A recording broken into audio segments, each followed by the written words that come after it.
chest, so Cassidy walks in, hooks, red rum finisher, but Moxley makes the ropes. Cassidy won't release the hold, so Bryce drags him off, which leads to the turnbuckle pad being ripped out from the corner. Yeah, so I this was the AEW World Champion just for Moxley a little accidentally bit. running into it twice, then getting hit with an orange punch, Defending and a second for one, MJF. and a third one. Then he fires up, but gets rolled up for two. I was the AEW World Champion for a little bit. Fifth one, and a sixth one, and then the beach break, and it's enough for three. Orange Cassidy wins, gets his win back over John Moxley, and retains the International Championship. Woo.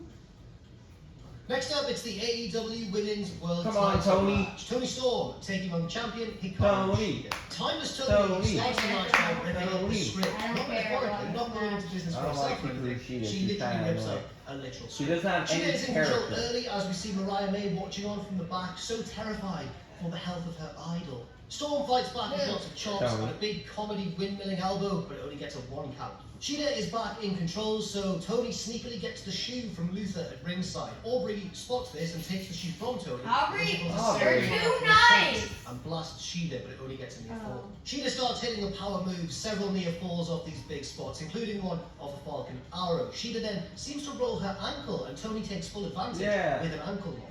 Shida makes the ropes, so Storm takes off Shida's boot and goes to hit her with it, but Shida avoids it. They go to the outside, and Shida beats up Luther with her kendo stick. Hey, But why while are you this is beating all up going Luther? on, Tony takes the opportunity to slip, I think, a frying pan into her trunks, and then when Shida gets back in the ring, a running hit attack from Tony absolutely cleans out the champion. 1, 2, 3, Aubrey doesn't spot it, and Tony Storm is the new Women's Champion. We get a background for the celebration. It's all very old Hollywood, as you'd expect. Mariah May even comes out with some flowers for her, and Tony celebrates. Backstage, Eddie Kingston is being interviewed by Renee, and he says that in the upcoming Continental Classic Round Robin tournament, he's going to put not only the New Japan Strong title on the line, but also the Ring of Honor World Championship. And then he says that basically those belts will be defended in every match of the tournament, so that ultimately the winner of the tournament not only becomes holder of both those belts, but also the Continental Championship, the prize for winning the tournament. So he says we'll have AEW's first ever, he calls it Triple Crown Champion. So there we go, bit of an update there from Eddie. Thank you. Eddie. Seriously, you're becoming 2020 WWE combined titles. Combined, not combined, but yeah, we're coming to WWE. Using hashtag #DoOrlandoNorth and plan your next visit at Do. I mean, I'm okay with that because obviously Finn deserves that title. Okay, did you hear Drew McIntyre win the Judgment Day? Yeah. How did it happen? Wait, I'm gonna watch He shook, Rhea. yeah, Rhea's hand. Next up, it's the big four-way ladder match for the AEW Tag Team Championships. Ricky Starks and Big Game's Game's on pending for it, against so the we need LFI a team. 6 people slot. Should I remove Rhea because Rhea's the only girl? No, we should. And Realistico, the House of Black team of Malachi Black and Brody King, and of course, FTR. There's a big brawl to start, followed by a series of dives to the outside from Dralistico and a moonsault from Malachi Black before Dax superplexes Ricky Starks onto everyone below. Big Bill and Brody square up in the ring, lots of clubbing blows back and forth until Dax and Roosh sandwich them both between two ladders. Dax does the Terry Funk homage with the ladder over his head, but then Dralistico takes him out with a springboard dropkick. Cash beats up Malachi Black until he cleverly yanks a standing ladder into Cash's face as he charges in off the ropes. The pair of them then fight on the second rope, and Cash hits a low blow, no DQ in the ladder match, fair enough, before pile driving Black onto the ladder below them. Brody King hits a big dive to the outside, but Big Bill blocks him with a ladder, which looks like a very painful crash landing. Starks dishes out a few spears and backdrops Black onto a ladder, but then Brody King takes control by just being bigger and scarier than everyone else in the match. I guess Big Bill's bigger, but I'd say Brody's scarier, certainly. He hits a cannonball onto Dax on a ladder, then climbs up, but Big Bill tips him off into a painful ladder-based landing below. You'd never guessed there were ladders involved, really. Roosh hits the bull's horns onto Big Bill, who's slumped in the corner holding a ladder, and then Brody hits, oh my god, a terrifying gonzo bomb on Dralistico onto a ladder bridge on the outside. Cash then hits a precarious big splash onto Brody on the same ladder bridge, and then we get to the finishing stretch of the match. Ricky and Cash end up climbing. Starks nearly gets knocked out of the canvas, but Big Bill catches him. The AEW World Tag Team Champion. Sets it back on the ladder. Starks then swings one of the title belts into Cash's head. He falls down, and the champions retain those tag team titles. Bit of concern, it seems, on the outside. The camera doesn't really focus on it. There's a lot of referees and talking to the doctor and stuff, and it looks like someone might have been a bit banged up after that match, unsurprisingly. It may have been Brody, I'm not certain, but there were a lot of big spots, and hopefully everyone's okay. Next up, we have the TBS title match with Chris Statlander defending against Julia Hart and Sky Blue. I want The champion either is on people top begin, to win, suplexing one of except the for Chris challengers Statlander. onto the other. Julia ends up in the tree. Come on, Sky Blue. Comes face to face with Sky, and they stare at each other and seem to be working together. They take Chris Yeah, or out from the Julia outside, Hart. but she fights back with a big double vertical suplex. Yeah, Back probably in the ring, Chris they Statlander again is knock gonna Chris back to the outside and square off, and they shake hands. But then Julia betrays Sky Aw. and rams her head repeatedly into the canvas. Statlander fights back into the match, but then Julia takes control for a while. But then again, the champion reasserts her dominance, catching a Sky Blue Hurricane Rana attempt and just slamming her face first down from the electric chair position. The champion looks for the 450 splash, but gets pushed onto the apron by Julia. Yeah. Who then looks for her moonsault onto Sky below and hits it. 1, 2, but Statlander pulls her out of the ring. Yeah. Sky reverses the Saturday Night Fever into a roll-up for a near fall, then hits her Code Blue finisher, but again the champion kicks Oh. out. Julia gets back in and locks in the Heartless submission on Sky, but Statlander breaks it up with a deadlift German suplex. Finally, Chris does manage to hit the Saturday Night Fever on Sky, but Julia rushes in to steal the pinfall and become the Oh my new God. TBS champion.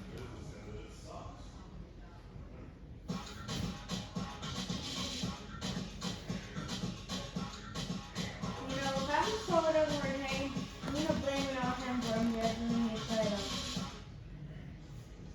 Adam Cole Next is up, like we learn the identity injured. of the big new signing to Whatever. AEW, Oh, which new is signing? announced as Will Ospreay. Oh my God. Giovanni interviews him in the ring. I thought he was Ospreay says already he won't be in. starting just yet because he first Okay. needs to finish his dates with New Japan. But he says he'll be here Yeah. full time for the road to Full Revolution. time? Okay. He Good. ends the promo by telling Tony Khan to line up the best that he's got, especially for Wembley Stadium. The next match, oh my goodness, let's all hold on to our hats because Again? it's the Texas Death Match between Swerve Strickland and Hangman Adam Page. Swerve has a special entrance with backup dancers, including, of course, Prince Nana. Hangman Yeah, does the an best entrance, dancer in AEW. charging to the ring and beating Swerve down and hitting an immediate buckshot lariat. He then duct tapes Swerve's hands together and starts stapling him in the chest. How long is He it? also staples a post-it note, I think, to his face. Right? Oh. It's some sort of finger painting, possibly done by Hangman's child, who has obviously featured in this feud. Then Hangman lets Swerve's blood drip into his mouth and then spits the blood out like Triple H. Oh my god. Swerve hits a low blow and Nana Hey, cuts no him mention free with the WWE. duct tape. He then, Swerve, starts stapling his own chest and nose selling it because he's just a horrible guy. Swerve sends Hangman headfirst into a barbed wire chair in the corner, then they head to the apron and Swerve hits a Death Valley driver onto a cinder block on the apron. Oh my god. Oh my Hangman God. beats the count. Oh yeah, the stipulation, I forgot about that. And then Swerve hits him with a pile driver on the crowd barricade, but again, Hangman gets to his feet. Hangman wraps a length of barbed wire around Swerve's body and hits the fallaway slam, then hits a moonsault to the outside while holding the barbed wire chair and absolutely nails Strickland. He sets up for another buckshot back in the ring, but Prince Nana grabs the leg to delay him and Swerve is able to avoid the move. Hangman then reverses a tombstone attempt into one of his own, sending Swerve headfirst onto the chair. Swerve beats the count just, and then a little bit later on he hits Hangman in the back with the chair, and some of the barbed wire gets caught around Hangman's face. Oh. Swerve hits a powerbomb into the chair and a double stomp. He then goes back under the ring and gets a bag out from underneath, but it's not tacks, it's glass. He hits a 450 onto Hangman, crushing the glass into his back, and then hits the JML driver. But Hangman still beats the count, and Swerve can't believe it. They battle up top, and Hangman hits an avalanche fallaway slam through a barbed wire board, then a powerbomb onto the board, then Deadeye onto the board. He then wraps barbed wire around Swerve's head and hits the buckshot. Surely that's it, but then Nana pulls Swerve to the outside and he lands on his feet. Back in the ring, Brian Cage comes out of nowhere and jumps Yeah. and hits the F10. Cage fights back though and hits a barbed wire assisted lariat. Nana gets in and hits Hangman with a chair. Hangman no sells it and Nana tries to run away. Hangman catches him on the apron and Nana tries to calm him down by dancing, but it obviously doesn't work. Oh, Hangman it didn't work. through a table on the outside. But then Swerve hits Hangman with a cinder block to the back. It looks like that might be the end of the match.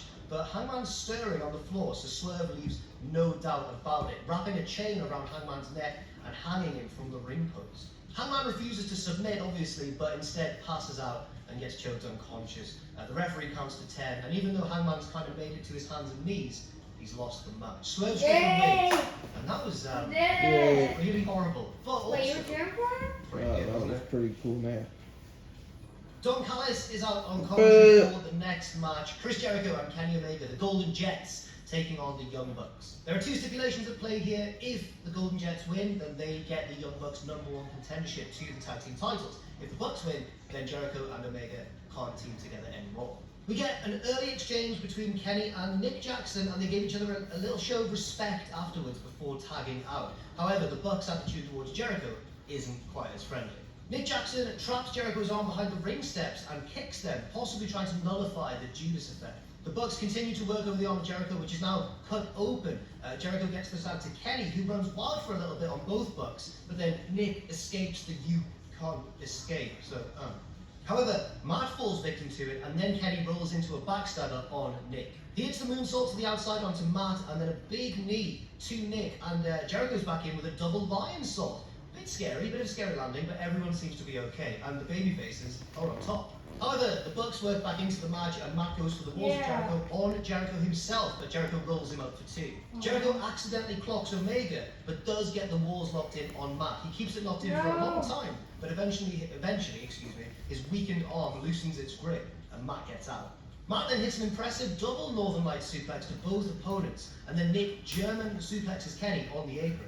The Bucks trap Jericho in the ropes, and Nick hits a flying senton, but it only gets 2. Nick then, the Bucks start getting dirty, guys. I'm disappointed to report. Nick with a low blow to Jericho behind the ref's back. Kenny is furious with his friends, saying, "What are you guys doing?" And then Matt low blows Kenny as well. Nick hits the Judas effect on Jericho, but Kenny breaks up the pinfall at the last second. The Bucks then hit the BTE trigger to Jericho, but he kicks out. Jericho reverses the Melter driver into a roll-up for a near fall, and then dishes out some super kicks to the Bucks. He then hits a low blow to Nick behind the ref's back, and turnabout is fair play, I guess. Kenny tags in, but clearly considers betraying Jericho. It looks like he's going to hit him with the beat trigger, but instead he bounces off that set of ropes and runs back the other way and hits Nick instead. But it was a heart-in-mouth moment, guys. The One-Winged Angel is reversed into a poison Rana. Matt then hits the One-Winged Angel on Kenny, but Kenny kicks out at his own finisher. Jericho catches Nick with a code breaker as he attempts the Melter driver, and then Jericho hits a left-handed Judas effect to Nick, but then Matt takes Jericho out with a few super kicks. It's all action at the minute. Kenny with the One-Winged Angel finally to Matt Jackson brings an end to this flow of action, and Jericho and Kenny win the match. The Bucks lose their #1 contendership to the tag team titles.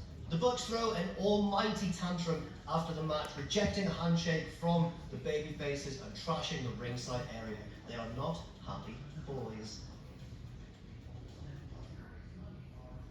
I think I'm late on my car insurance. Good thing the General gives you a break when you need it. Yeah, with flexible payment options to keep you covered. So today is your lucky day. Dang it, for a great low rate, go with the General. And finally, the main event of the Come night. on, Adam. Cole representing MJF. Come on, against Adam. Jay White. Come on, Cole comes out on his MJF. crutches. He's not looking like he's You ready got to this, defend his MJF. title on behalf of MJF. Retain Jay your White title, and the MJF. Guns mock him during their entrance, limping down to the ring. But suddenly, sirens in the Oh my distance. gosh. Who is it? Luke, It's one of the MJF. editors of this video, thought it was Scott Steiner, which was a great joke, Luke. Congratulations. Popped me. Here comes MJF though, driving the ambulance we saw him in earlier. Cole and the crowd are delighted, but MJF is severely limping as he gets to the ramp. Agents and refs are trying to stop him, but he brushes them off. and No, heads to the let ring. MJF The match fight. begins with Yeah. now the advertised main event, MJF versus Jay White. Jay taunts MJF, who throws a right hand, but then predictably, Jay immediately targets the weakened leg. He beats MJF down, throws him to the outside, and distracts the referee while the Guns get a few shots in as well. MJF tries to fight them off, but gets beaten down some more. They go to Pillmanize the leg again, but this time the referee catches them and throws them out. White argues with Cole on the outside and laughs at him, basically. He then rips off MJF's vest and throws it in Cole's face. But MJF fights bravely back and bites Jay in the corner, hits the kangaroo kick, but then Jay gets back in control. Yeah, the kangaroo MJF kick then to hits what I can only describe as legs like hurt, almost man. a scorpion kick behind his own back, which clocks Jay White. Jay then avoids a destroyer attempt, but MJF manages to kick out of the subsequent Uranage. Yay! Back to the outside they go. MJF lays White on It the broke. announce table, which unfortunately collapses. And then The table broke? at this point. How is that possible? The next spot, which was This a time big I elbow drop think from the top. they're all the like, way okay, to we the don't want outside, someone to but get this time just injured. Like, directly to the MJF floor since the almost announce did table with the was no tombstone. longer there. They get back in the ring where Jay catches the champion with a dragon screw. They head up top and Jay hits a huge avalanche Uranage, but again, it only gets 2. They exchange thumbs to the eye. MJF avoids the Blade Runner a couple of times. Then they have an exchange of roll-ups, both men trying to grab the tights. MJF gets a dirty pinfall attempt grabbing the ropes, with the referee not being able to see, but Jay White survives. Then we get a tombstone from MJF, but his injured leg prevents him from making a quick cover. White avoids the heat seeker on the apron, but MJF then hits like a running RKO over the top rope Yeah. to the outside.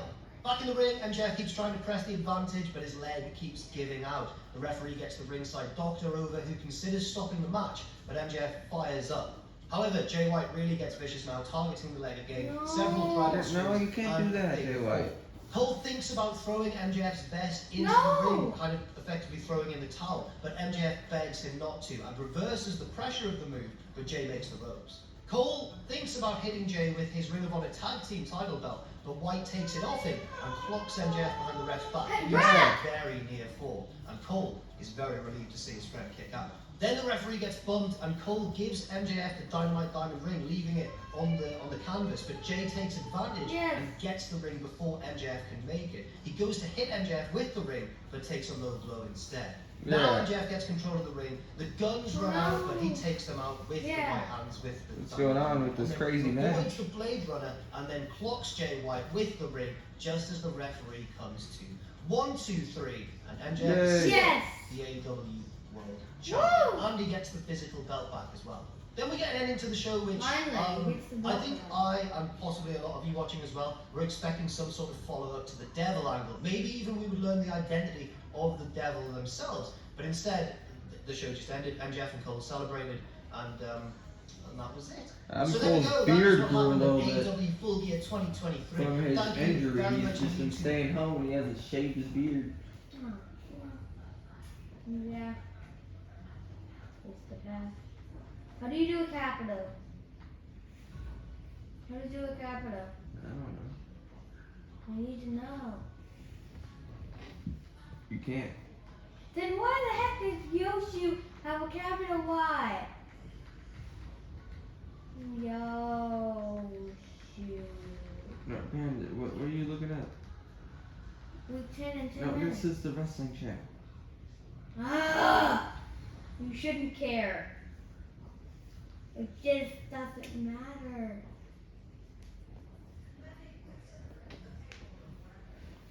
But in the